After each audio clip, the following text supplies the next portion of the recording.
Welcome to We Build Great Apartment Communities, the only show dedicated to the process and strategies for transforming apartment buildings to thriving communities. I am your host, John Brackett, and welcome to the show.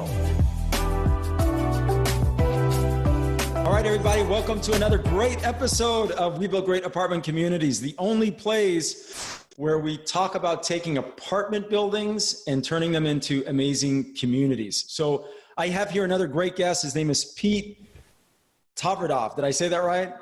It was close. I'll give you a B. Oh, man. Okay, let's try this again. Pete Tverdov. Tverdov. Tverdov. All right, let me try this one more time. Pete Tverdov. Come on down. Yeah, there you go. Did I get that awesome. right? All yes. right, man. Awesome.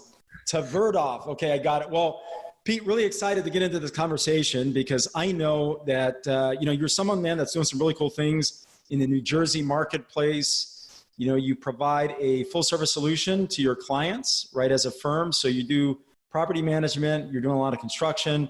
You also do, fix and flips, but now you're getting into multifamily, right? You're starting to get into larger projects. So this is going to be a great conversation, especially since you and I talked really briefly about some of the supply chain issues that you're having early on because of COVID-19. And I think there's going to be a lot of value in that conversation because most of the folks that are on this call, they're either, seasoned operators or they're folks that have invested in other projects as a passive investor in different capacities. So this is going to be kind of a unique opportunity, I think, to get a different perspective from someone that's in another state that's also dealing with some construction management.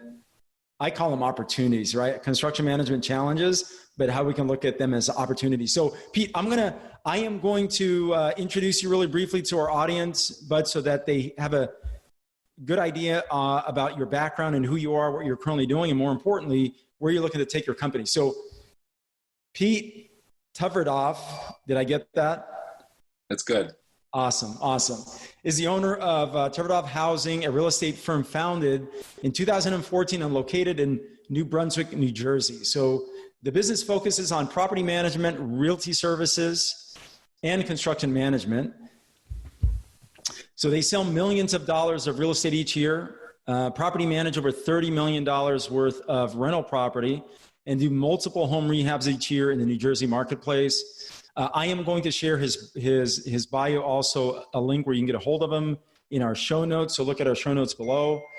So Pete, welcome to the show. Very excited, man, to have this conversation with you.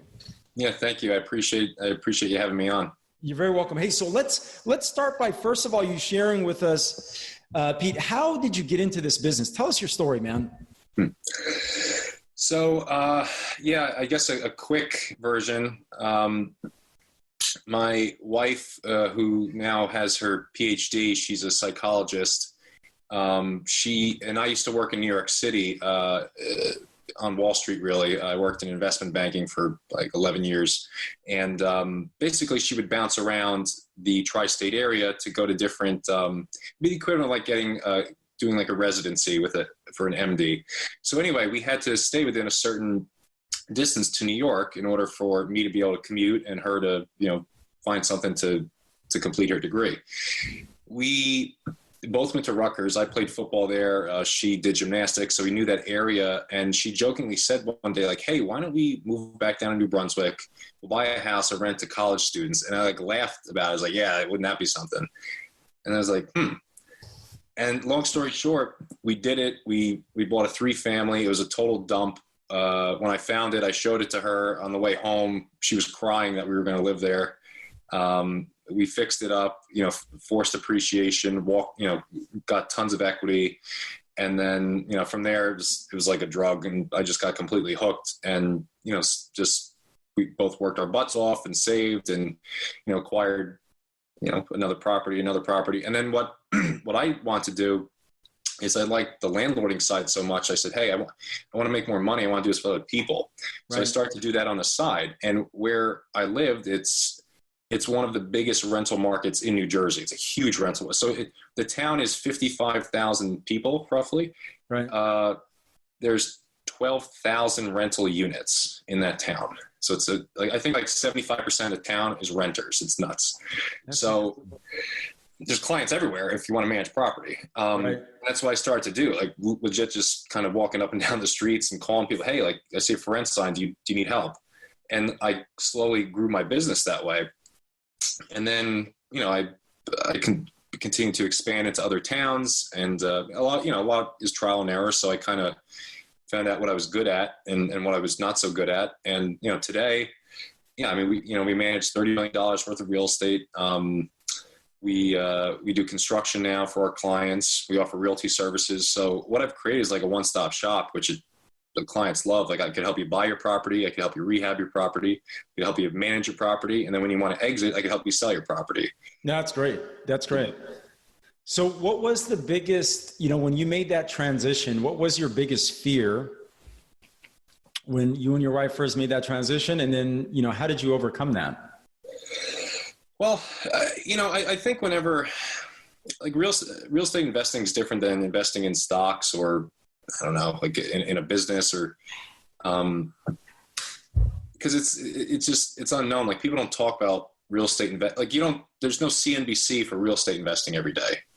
So it's just, it's unknown. So I remember when we were buying our property, we were like, what am I missing? Like I must be missing something. Like this doesn't make sense. Like this really looks like a good deal, but I must be missing something. And then you realize that you're not missing anything. It was a good deal, at least to me. And like everybody's different. Right. So that was the challenging part. And then you don't know what you don't know. So I knew nothing. I didn't even know how to change a doorknob. The first time I did it, took me like 2 hours. It was a disaster. And you just learn. It's trial by fire, and you kind of learn how to deal with people. You learn, oh my gosh, I need a roofer. Oh my gosh, I need an electrician. I need a plumber. And it's the same thing with our property management business. We've learned to put systems in place, and we've learned, how much liability that we have, and like, hey, we need to make sure these properties have a fire safety inspection. Hey, we need to make sure, that there's a CO, things like that. So, right. That's the joy of owning a business. And that's something I've really enjoyed, is building the business. And, our approach really the last couple of years has been ready, fire, aim, instead of ready, aim, fire.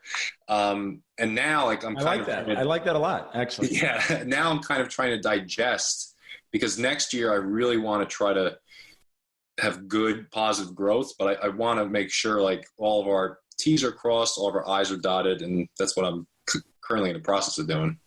Awesome, man. So, for our listeners out there, especially those looking to get into this business, or you already may have some seasoned operators, to your point, looking to scale or make some adjustments, what can you share with them when you look back, especially now, what would you have done differently relative to where you are now to speed up the growth process?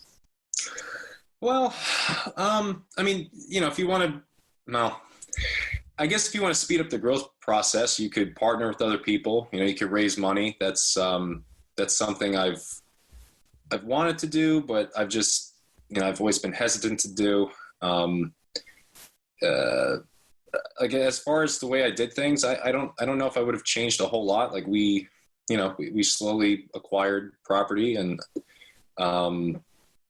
what I would say is we looked for stuff where we could force appreciation, because it's easier to grow that way than just buying a property that, spits off, 6-7%. And then in 10, 15 years you sell it. That's great, but I'll be dead before I make any real money. So for me, like I wanted to find stuff where I could really, just really add value, whether that's through construction or through rezoning or, just something that's under rented and needs to be rehabbed. There's a lot of different ways to skin a cat, but that's. So let me comment on that, because I think it's a really important point, right? So there are a couple of things that you said that I agree with. I think like us, I made a decision. Now we grew really fast early on, then we slowed down, then we took 2 steps back, or in our case, 3 steps back, and we had to put systems in place. And then we started growing quickly, but at a much more manageable rate. And then we were able to get really selective about the assets that we purchased, but more importantly, the people that we hired, right? That was a really, really big thing. It came down to a game of systems and people. And I made a decision to buy out my partners quite a few years ago inside of our main our parent company. So bought out all my partners. They all did really well. But at that point, I wanted to go a different direction, and some really big learning lessons there. But one of the key things that you mentioned that I could relate to is just growing, having a more methodical method around growth, right? And not so much growing for the purpose of just growing for the sake of growing, but growing to be profitable. Yeah. And also being able to drive equity. And so one of the things that did for us is once we had, quite a bit of equity, now we had currency, right? And now the question became, okay, how do we access this currency now? And then how do we direct this currency to drive our company forward? And so we were able to get a lot more methodical doing that because we had currency, and that currency was equity. So then we just had to get smarter about how we were able to access and deploy and invest that equity. So I really like what you said, man. So I'm gonna pivot a little bit. Okay, I'm gonna pivot, and I'm gonna talk a little bit now about. We're gonna take our audience through the acquisition cycle. In your case, you also have a property management company, so we're gonna work backwards. We're gonna talk about property management. Then we're gonna go into finance, and then from finance we're gonna go into some acquisitions, right? And of course, we're gonna use stories to help accent or highlight some of these lessons learned. So when you and I first got on the phone today, or a little bit before that, we talked about some of the challenges that you're running into with property management. It was mostly around construction because of some of the supply chain issues that you're running into. So talk a little bit about that, because I think that's a really important point, especially in the market that we're in right now. So can you elaborate on that and maybe share some of the challenges? Yeah, sure. I hope you guys have a lot of time. It's been challenging. So I could give a million examples, but it's like one thing is windows, for example. Okay. 6 months ago when we order windows for a construction project, we're not putting in Anderson. We're putting in like we use United Windows. It's like a decent window. It's nothing crazy fancy. It used to be 2 weeks. Now it's 4 weeks. Appliances are a disaster right now. So, and what's challenging it's easier on the construction side, because when you're renovating a building that's empty and they're like, oh, well, the fridge isn't coming for 5 weeks. It's like, okay, well, that's last anyway. Who cares? But when a tenant calls and says, hey, my 20-year-old fridge is leaking water, it's shot, I need a new refrigerator, that's a problem. And that's been really challenging. And then on the tenant side, they don't really understand it, or if they do, they're still going to complain to the property manager, and we're made to look bad. So appliances has frankly been like the most challenging because it takes so long. Another one's pressure treated lumber. Everyone and their brother wants to build a deck or build a porch. So I've done both in the past 3 months. And aside from just supply houses not having enough, the price of lumber has gone through the roof. And so that's a problem I've had for months now. And I'm using, a good supply house and people who I have a really good relationship with. So I'm not beating them up. I get it. But the end user, whoever it is, the customer, they might not understand. So what it's doing is it's just dragging out the construction process. And then you also have inspections, like the permit process is being dragged out because of COVID. And I don't know how it is in California or Texas, but in New Jersey, the governor's put a lot of restrictions where you're limited to what you can even have an inspection for, in a nutshell, it's just been a mess, really in every aspect. But at the same time, nobody cares. You have to get your work done. You have to get your job done, which is what we've done. And but I would definitely say it's been very stressful because it's just been very challenging. So, one of the things that, man, we really focus on inside of our company is we actually seek problems out, right? I mean, I look for problems all day long. My job is to find problems that we can solve. And so when I hear you talk about this, in my mind, I'm thinking, okay, there's a massive opportunity somewhere. The question is trying to figure out where, right? And so from your standpoint, Where do you see the opportunity in what you described for some of the other operators out there that manage real estate? I'm sure you're not the only one running into some of these supply chain issues that are stretching out your lead times for construction. But what are some of the lessons that you've learned to date based on some of these challenges, and how have you solved them? So what are you doing now to start solving some of these challenges and converting them to opportunities for your company? Because what I've learned over the years, man, is I'm not the only. If anytime I have a challenge that keeps repeating or showing up, it usually implies that there are other people out there experiencing the same thing, right? And so I always look at that as an opportunity. Okay, well, if I can solve this, then now we're further along in being competitive because I know other people are experiencing the same thing, right? So with that being said, what have been some of the challenges that you've solved? How are you planning on moving some of this forward to create an advantage for yourself? Because I know your competition, they're trying to figure out the same thing. Yeah, so I'm naturally a very proactive person. So what I've done is, I don't want to get burned twice. So the first time I learned that it was going to take 4 weeks to get windows, the next project I did, that was the first thing I ordered. Because I told my client, I said, listen, the windows aren't coming in for 4 weeks. We need to order them today. I'm like, Smart. Okay, no problem. And same thing with appliances. I know those might not come in for a month or 5 weeks. So we're ordering them as early as possible. Now, on the management side, what I did is, because like Home Depot and Lowe's, right? Like they're big box retailers. But there's other, there's John's Appliance Shack in San Diego, right? Like some guy who's been doing it for 30 years. Right. And guess what? Maybe his refrigerator is another $75, but I could get that today, or I could order it from Home Depot and get it in a month. Sure. My tenant's going to want it now, right? So the extra $75, that solves a lot of problems. And now I've built a relationship with a vendor who in the future, you guys know, if you give people enough business and you develop a good relationship with you, whenever you need something, they will be there for you. And that's something I learned early on with the property management business. I do two things. I make sure our vendors are paid as soon as possible, and I give them tons of business. That's and anytime there's a problem, they pick up the phone because they know Pete from Tverdov Housing, he doesn't complain, he's going to pay me, and he's going to give me a lot of business.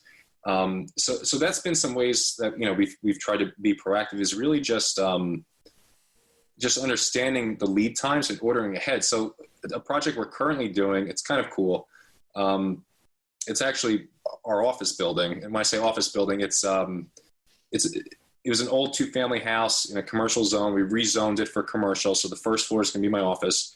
I had the material ordered like 3 weeks in advance. So it showed up and the vendors weren't, like the framers, they weren't even there yet.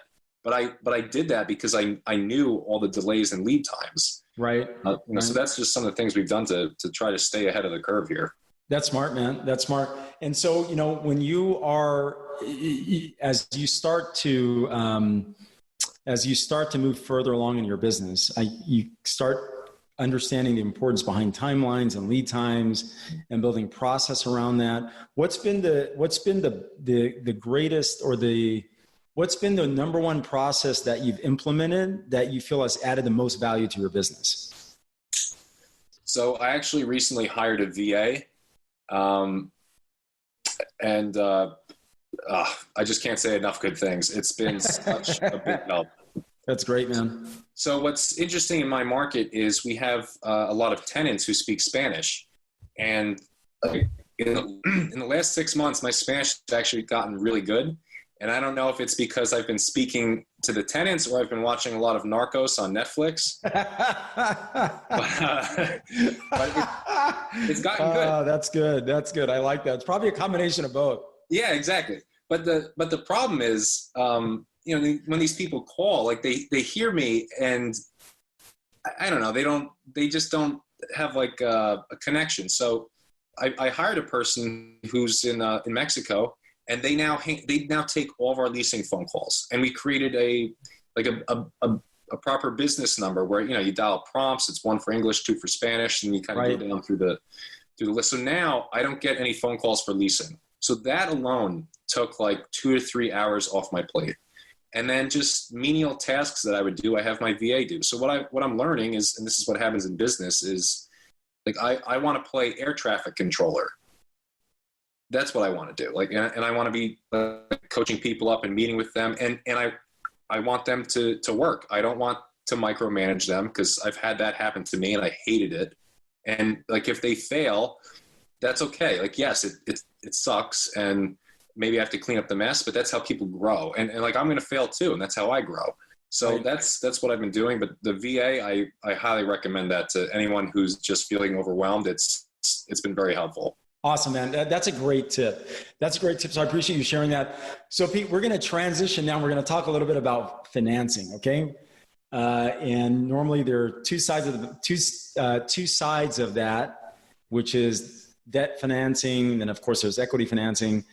How do you typically finance your projects? I mean, are you using typically your own money? Are you raising equity and then, using debt? How are you typically financing your projects? So it was a combination of my own money or like credit lines. That's what I would do, which I was a big fan of, like creating a line of credit on a house instead of refinancing. And the reason why is, when you refinance, you've increased your mortgage payment, which decreases your cash flow. And yes, you get that money and you can use it for another project. But with a credit line, my mortgage payment stays the same. Yes, I now have a variable interest rate that I have to pay, but it's over 10, 15 years. So basically what you do is I have a credit card for 10 years that I can use. And that's my capital for a project. And then if you're forcing appreciation, you could do that a couple of times. So the way I look at it is like, I have, really big credit cards that I can use. And how do you pay down those lines, man? How do you pay them off? Because if you keep them revolving, you run into some pretty significant problems, right? I would agree with that. So what I did was, on one project, I smashed it out of the park, and I paid everything off. But what I've typically done is, let's say I got a rental, and it's cash flowing significantly. Any money I make on that rental went to pay down the credit line I just used. And I don't take $1 of profit until the credit line is down to zero. And then from there, it's like, okay, now this is a cash flowing property. Or, you could choose not to do that and just sell the property because you forced appreciation. There's a lot of different things you could do, but that's what I did. I have, like I said earlier, I have not partnered with anybody. The only partner is my wife. And she's a great partner. She trusts me completely. I don't even think she's seen half of the properties we bought. She just completely trusted me, which is really awesome. And in the future, I'm going, if I want to continue to scale and do bigger projects, that's something I'm going to need to entertain, and I am entertaining. But it was just our own capital and credit lines. Awesome, man. Awesome. Yeah. So you're absolutely right. I mean, if you want to scale and you want to get bigger, you're going to have to find ways to source capital. And for us, it was equity partners, right? Or investors. And frankly, it was also one of the greatest experiences and decisions that I made. But there are partners on specific projects, right? We'll bring in our partners. Unfortunately, now I've worked with these folks for the last, in this case, 12 years plus. And they're just great people. I watched their kids go through elementary school, middle school, and some high school. A couple of them now have graduated on from college. So it's been a great experience where we build all these amazing friendships, right? But there is a cost, the scaling, whether you decide to use debt or equity, there is a cost. But I've learned that if I can, align myself with really good people that also have an interest in our purpose or our mission, or our vision rather, and we can be consistent at providing with really good returns, which fortunately we have been. It usually works out really, really great. And so, I can tell that you are going down that path, and it sounds like you're building a great business, man. It sounds like you and your wife have done some really cool things. If you could finance some of these properties over again, what would you have done differently? I mean, what would be? Honestly, not much. It's funny because, like I said earlier, I worked on Wall Street for 11 years. So I would do this very quietly, while I was at work. I'd be taking phone calls, like talking to the, contractor, like, what do you mean you need more material? Like, what do you mean this costs more? And just, my boss would be like, what are you doing? I'd be like, oh, I'm working on, a house. And he's like, another house? And I was like, yeah, and I didn't want them to really know what I was doing because, it just wasn't their business, frankly. Pete, you kill me, man. Well, listen, man. I worked. It's true. I get it. It's true. I worked my butt off, but that used to bother me. I was like, leave me alone, guys. I'm trying to earn a living for me and my family. Hey, man. And so they're great people. I don't as an investment banker, what were you in were you on the M&A side? What were you doing? So I covered the commodities and currencies division, and we did advisory compliance. So we would advise on Dodd-Frank, and I will say I learned a ton about business, which was awesome. And frankly, I have no doubt in my mind I could have transitioned to the real estate side of the bank, but I didn't want to do that. I wanted to just live life on my own terms and kind of be my own boss and just do my own thing. And so that's what I wound up doing. But I don't really, I don't know, man. If I partnered with people, I probably would have left earlier. But when I finally left, which was January of this year, right? A month before COVID, I left a very secure job. I was looking back, I was like, how the hell did I do what I did the last 5 years? And I think what drove me was I did not want to be in that environment. I didn't want to be commuting an hour and a half to work every day for the rest of my life. I didn't want to, I just didn't want to be in that environment. So that just fed a desire within me to do what I had to do to set myself up to no longer have to be there.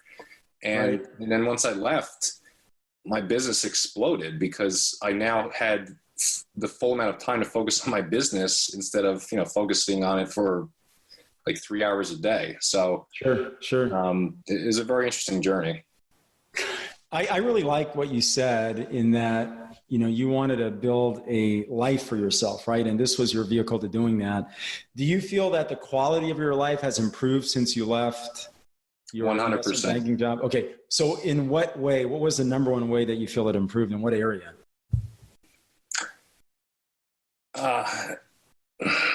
You know what really drove me? So I have kids, and being able to drop my kids off at daycare and pick them up from daycare, I can't put a price on that. That's so good, man. Because you work at a bank; those are long hours. And I used to think how the hell does somebody coach kids soccer? But seriously, no, I get it. I'm laughing. Well, Pete, I couldn't even comprehend that. But now I'm on New Jersey. It's 1:45 on a Monday. I'm talking to you instead of sitting in a meeting about nonsense. And then when I'm done with this, I'm going to go hustle my butt off to build up my business. And then if I want to call it a day, I'll call it a day. Or if I want to work till 8 o'clock at night, so that's being an entrepreneur, you get out what you put into it. That's right. And that's what I love. Right. So, man, I laugh because everything that you're saying, I literally could relate to at some point, right? Because I was in banking as well. I was in commercial banking as well. And so when you talk about the meetings where you're sitting there and you're thinking, man, now this took 2 hours, but really it could have only taken 15 minutes. And why are we here again? Or you always get that one person in the meeting, right? Where they'll talk about something that is kind of relevant to what we're talking about, but not really. And ultimately it's because they just want to hear themselves talk. Absolutely, man. John, I would be in these meetings writing, everyone's writing notes, and I'm writing okay, 2 bedrooms are going for $1,200. I could get it up to $1,400. I could refinance at 70%, and just Pete, that's classic, man. And then so those meetings motivated you to become a better underwriter, right? Yeah, I got good at underwriting. Well, and then I started doing it in my head. Uh, So, I love it. I love the story. So, I have three daughters. My oldest is 22. She's a young lady now, very smart kid, very independent on her own. And then I have an 18-year-old going off to college, and then a 14-year-old now in high school.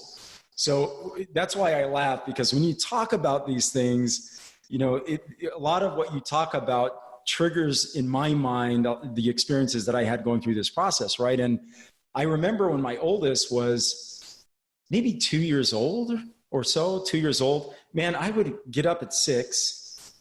And I was an area manager then. I would drive an hour and a half to this new market that I was building out, hour and a half back. So I was on the road for roughly 3 hours a day. I would leave before my daughter would get up, before my wife and kids would get up, and I would come back and they would be sleeping. And that's when I said, okay, this is absolutely insane. yep. I need to transition out, right? Yep. But I knew that banking was no longer the place, but there were a lot of skills that I learned inside of banking that I was able to map over to what we do now and scale our companies. Right now, for you, it sounds like that was the case as well. So what was the one or two skills that you were able to transfer over to what you do today that you feel has given you, if not an advantage, at least maybe, if not an advantage, maybe some skills that you've been able to transfer over that have allowed you to do what you do a little better? So one of the skills I learned was a lot of the guys on the floor would, they would do this daily. They would send out daily market commentary to their clients about what they think about the market. And now realtors do this all the time. Like, people get bombarded in their inbox with realtor spam. But like, what we do is we give like a quarterly market commentary, like boots on the ground, like what people used to do at my firm. Like, so at my firm, they used to visit soybean farms and like take pictures of the soybean and the corn and tell you, like, this is what we think and blah, blah, blah, blah. And we spoke to this farmer and that. So like, what we do is we say, hey, listen, like, boots on the ground. We've been speaking with our other clients. This is what we're seeing from renters. This is what clients are thinking. This is what we think in the next 3 to 6 months. And I think like something like that adds a lot of value. I did learn about processes and procedures, and like that stuff really is important, especially as you become a bigger business, because it's basically to teach people how to do jobs and how to follow certain procedures. Another thing I would say is like the way they got clients, just kind of learning like how to acquire clients and how to talk to people, how to reach out to people, and how to show that you're different. Because I didn't work at a Goldman Sachs. Like, Goldman Sachs is like playing for the Yankees. It's easy to have a client. Like, I work for Goldman Sachs, but when you're small, so like me, like our company was a startup there. And with, when you're just starting a company, you have to fake it till you make it. So I was like, well, we're Tverdov Housing. We're a really rapid growing real estate company, blah, blah, blah, blah. And you have to, like, if you don't believe in yourself and your product, how the hell am I going to get you to believe in it? I'm not. I get it. So those were some of the things I learned. And the one thing I'll say where I have a huge advantage, when I call up a client, and they're not sure, I say, do me a favor. When you find somebody who's worked on Wall Street for 11 years and they really know finances and they also own property and they're going to be your property manager, you let me know. You're not going to find them. And same thing in construction. And that's why I started to do construction, because I saw people who were really successful, but they're not great business people. Yeah. And so like what I've learned in business, like I'll and my mindset, it sounds a little arrogant, I'll kick their ass in business, because I didn't go to business school. I didn't take one business class, one math class in college. I used to joke that I could bench more than my SAT verbal, which is true, by the way. So I wasn't very book smart, but that's great. But when it comes to like you majored in football? I played football, but I don't know, man. I can't explain it, but well, man, all jokes aside, right? All jokes aside, I say that jokingly, but I got to tell you, I used to wrestle in high school and in college, so I carry the same thing over, right? And in our business now, I don't wrestle anymore. There are other things that I do to stay competitive because I enjoy the challenge. Like I love triathlons and I love endurance sports for that reason, because I love the challenge. But a lot of those things, they map directly over to business, right? I say now that, my sport is business and I love it for that reason. I mean, I still like to do things that are physically demanding because I've done it for so long that is just part of who I am. But for me, business is really just that, right? It's a sport. It's an opportunity to compete, to get better, to learn, to grow. You're right. And it sounds like, man, you're doing the same thing. And when you carry that philosophy over, I really believe that there are a lot of customers out there that need help and they want great advice. And I think people are becoming more and more in tune to looking beyond what someone's what someone's resume says academically, right? Like, hey, this person went to this school or that school. I got to tell you, man, one of my worst hires ever was at Stanford MBA. Absolutely one of my worst hires ever. And I never forgot that experience. And it just changed how I looked at people, how I hired people, how we train and develop people. So, for you Stanford folks out there, no knock on you. My 14-year-old wants to go to Stanford. That's her dream. My 18-year-old is going to Chapman, right? But anyways, the point there being is, it was just, what I saw in that person was very good at, if I asked them to write a business plan, they would just crush it. If I then asked them to execute on it, not their strong suit, right? Mm-hmm. So what it did is it forced me to look at the job and the people very differently, but also to think about ultimately what are we hiring for and how to build process around that job first to then map in the right people to be able to be successful. But they also have to have, above all else, outside of their academic background, just a willingness to want to go, right? A willingness to want to learn and literally perform. And so anyways, the point there being is I think, when I talk to folks that have these athletic backgrounds, right? And I was a really good student in college. I mean, I was a great student in college, but I also love to compete. And I think when you can marry the two up, I really believe, man, it does give you, I don't want to say an advantage in business, but I think what it does is it allows you to be able to perform in environments where you're used to competing, right? Especially for your customers and your clients. You're right. You're right in that regard. Because as an athlete, and it doesn't have to be football, it could be anything, but as an athlete, like, you fail a lot. Yeah, you do. And so you're not afraid to fail. You're not afraid to get out there and compete and find ways to win and continue to move forward, right? Irrespective of what's going on. And I think there's a lot of value in that. It sounds like, you've been able to use that to your advantage to scale your company. And I can hear it in your language, but I'm sure your clients also appreciate that as well, right? I think people are seeking people who don't have quit in their language, because long-term, I think that gives you a long-term advantage, is your ability to find ways to win, right? To find ways to come through the other side. And I think there's a huge opportunity there. Yeah, no, you're right. I mean, I'll say I haven't had a client that dropped us. It's usually the other way around. I'll say, like, listen, right. Like, you're not for us. Because at the end of the day, like, I want to do right by my clients and make sure that they're happy and satisfied. And it's an investment. We're not running a charity here. You bought rental property to make money, which you're allowed to do. So, and that's all, I think that's all anybody could ask for when you hire anybody to do anything, is just give me great effort and hopefully we see good results. Okay, awesome. So, hey, we are coming to the end of our show. So I have a couple of final questions for you. Okay. Now we're on the acquisition side. You talked a little bit about financing and how you're financing properties, how you're buying properties. Talk to us about the best deal that you ever bought. Right? Just walk us through the story, man. Give us an idea of profit, what you walked away with, why was it so great? And then, of course, what did you learn? And then we're going to wind this down because we're at the end of the show and you've been a gracious guest, man. And you allowed me to keep you on a little bit longer than normal. Sure. No, it's I've enjoyed it. Yeah, I mean, the best, I'd rather not give a location, but the best deal I've ever, done, I didn't invest a nickel of my own money.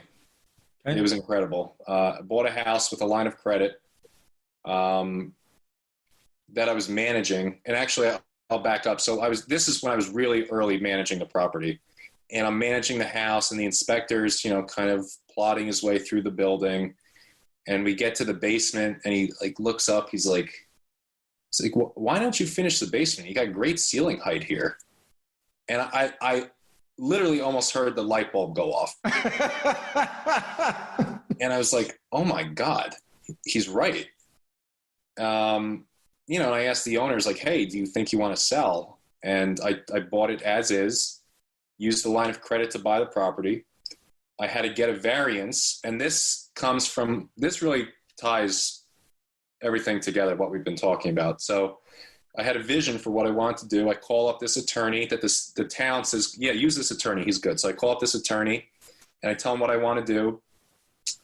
And he goes, you have no chance of getting approved. I won't even take your money. So, okay. So I called up another attorney and he was like, listen, it's a 50-50 shot. I said, that's all I want to hear. And I just give me your best effort and let's see what happens. It's investing. Let's see what happens. Right. Right. So we go to the hearing. It passes unanimously. I got approved. And the lawyer who told me no was at that hearing for another project. And I was cordial, but I wanted to say something to him afterwards. And so long story short, did the renovation, did the rehab. This one I did a cash out refinance. I think I added $500,000 of equity in the building. Didn't use a nickel of my own money. And it's been a cash flow powerhouse. So I basically doubled the value of the building in 12 months without using a nickel of my own money. And that deal, once that happened, I knew I was on my way to being out of Wall Street, because I knew now because of all the equity I just created, I knew now I have a powder keg in my hands, and this money I can now invest and it's game over. And that's what happened. Yeah. A powder keg. I like that, man. I've never heard that term used before. A powder keg. You know what? I want to borrow that one from you, Pete. No problem. A powder keg. I love that, man. I love that. Well, Pete, you have been a gracious guest, man. I really appreciate talking to you.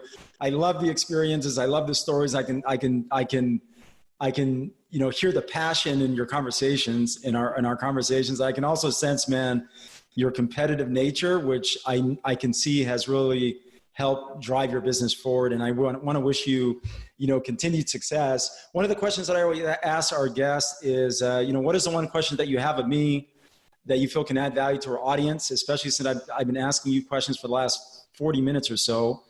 What's your question of me? And then, we'll share, I want you to share with our audience how they can get in touch with you. Yeah. One question with you, I'd be curious about syndicates and just raising money. I think it's very interesting how you do that, or if you do syndicates, just sure. On a very elementary level, how you make it work. Okay, so there's a lot to uncover there, but before this word syndication became as popular as it is today, I was putting together partnerships, right? Mm. They were partnerships, and that's really what a syndication is. You're putting together partnerships or a partnership with other investors, but you're doing it under the regulations of the SEC, right? Yep.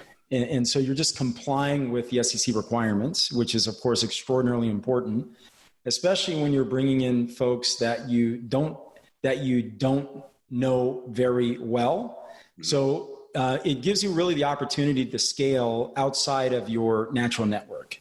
Yep. And I think that's the big thing. I have not done business outside of people that I know. I'm still a big believer in doing business with people that I know well. And I think for us, what it does is it has allowed us to not only scale, but actually enjoy who we do business with, right? And for me, that's still really, really important. I have people approach me all the time about syndicating out these larger projects. And some of them are very attractive. And, I think there are a couple of them right now that we're looking at. One is a 300 unit project out in Arizona that I really like. And then we have a couple of others as well.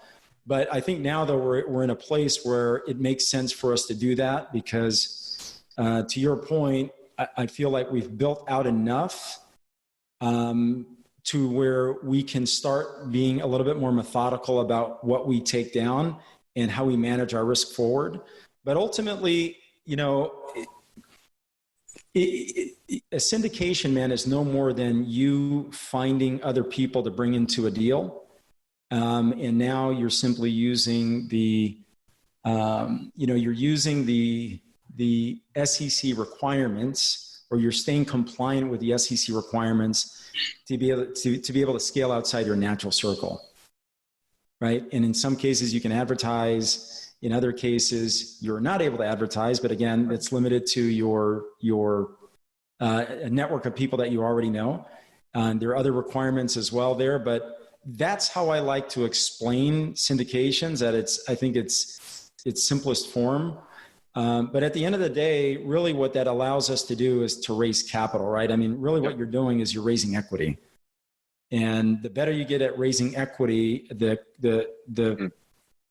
don't want to say the faster you can grow, but I think you can be more selective about the type of projects that you get into and why you get into those projects. And I think that's really important because I don't ever want to be the firm where we're pursuing an opportunity for the sake of just pursuing that opportunity for fees, right? Mm-hmm. That rather we're really assessing it based on the merits of the deal, and we're pursuing it because we see that we can add a lot of value to that opportunity. And we've always been successful when we've approached projects that way. And so I want to continue to do that. That's awesome. Yeah. So what other questions, man, if any? That was kind of a main one. I was curious about what you guys do. What, I don't know if you're allowed to say, like, what kind of splits do you guys offer with syndications, or does it vary? It varies. It varies per deal. For me, it's really funny. I was talking to a buddy of mine, and he was an investment banker too. He kills me, man. This guy kills me. Just no filter, right? There's no filter. So I always have to be very, I have to be very mindful when I talk to him because, man, this dude has no filter, man. But one of the things that he brought up that I thought was really, really interesting, and we got into this, it was really a debate about risk-adjusted returns, okay? And he's a CFA, man. So, he's always trying to use this. I always tell him, I go, look, dude, don't CFA me. What you're telling me, for one, half of it makes no sense. And so we got into this debate, right? And, my comment was, I said, look, I get the fact that you keep using this argument around risk-adjusted return. And I was like, well, what does that even mean? Because if I line up 10 people in front of me and I asked each of them that same question, they would all have a different answer.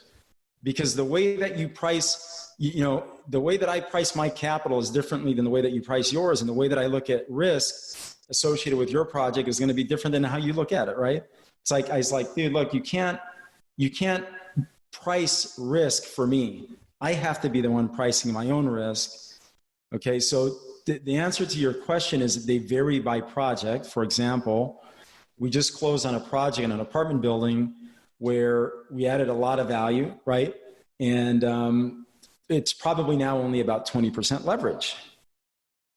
Okay, it's really small loan balance on it relative to the upside, very profitable project, right? So the partners that I brought in there, they're getting a 6% yield. And of course, they're participating in the upside, but it was a no-brainer presenting and raising money at a 6% yield because there's hardly any debt on the property, right? I mean, hardly any debt. So I think we raised those dollars, man, in maybe like 5 hours, right? To get that project fully funded. We probably could have used all cash, frankly, to buy it, but we didn't. We leveraged it up with a little bit of debt. but there's hardly any debt on it. So my partners felt really comfortable in, what the return metrics were on that, especially the cash yield, because there's hardly any debt on it, right? So they were completely okay with that yield, and also the upside as well. So that's what I mean by it varies. But the point there being is return on, and I'm going to actually speak to this today on a conference call. Risk-adjusted return is a fancy word for saying that, you have to look at every project based on its merits, right? Based on the risk associated with that project, and then what you feel you need to generate in return relative to that risk. But here's what people don't talk about. The way that an investor is going to determine what their opportunity cost of capital is going to be much different than how you and I will determine what our opportunity cost of capital is, right? You and I have a much higher opportunity cost of capital because we look at just more deals than a passive investor. That's one. Two is you and I are the operators.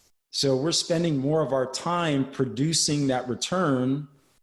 Okay. Whereas the investor, they're completely passive. They're simply putting their money in that deal. Okay. And there's no energy that they're putting forth in that deal to produce those returns. So over the years, I got much smarter at assessing that because my partners, my investors, they understand that, people who know how to make money, they're just not cheap. Otherwise, right? That's what you're paying them for, is to produce a result, to produce a return, right?